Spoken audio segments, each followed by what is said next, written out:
Tucker Carlson, Laura Loomer, and Jack Posobiec have spent the last 5 years warning America about spiritual collapse, and in many ways they were right.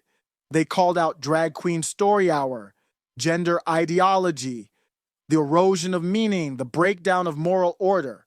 And whether you agreed with their tone or not, they were clearly tapping into something real. But last week, Peter Thiel appeared on the New York Times podcast and calmly explained that the real Antichrist isn't some beast from Revelation. It's anyone who questions his vision for the future. He said technological restraint is evil. He said stagnation is satanic. He said that anyone trying to put limits on Silicon Valley's power, including Palantir, life extension, and AI, is effectively playing the role of the Antichrist. And the same influencers who brand everything as demonic, the ones who scream about evil when a school library hosts a drag queen, had absolutely nothing to say when a billionaire technocrat started preaching eschatology on a legacy media platform, not a tweet, not a segment, not a whisper. Here's what Peter Thiel said, word for word. I think the Antichrist is, in some ways, a figure of stagnation.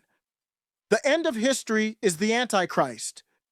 If you believe the world is ended, that nothing new can happen, that's a vision of the Antichrist.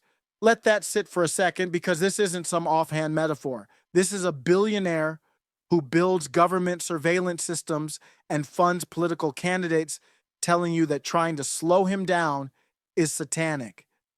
In Thiel's theology, the Antichrist isn't a deceiver or a tyrant. It's anyone who says, maybe we shouldn't upload the IRS to Palantir.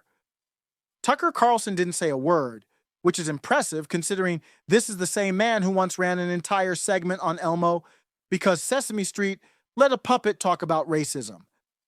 He spotted the cultural decay when it had googly eyes and a voice actor, but when Peter Thiel went on the New York Times and calmly declared that the Antichrist is anyone who resists Silicon Valley's power, Tucker disappeared. No monologue, no segment, not even a twitch of that frozen screen capture stare, the one that launched 10,000 reaction memes and one entire cable career.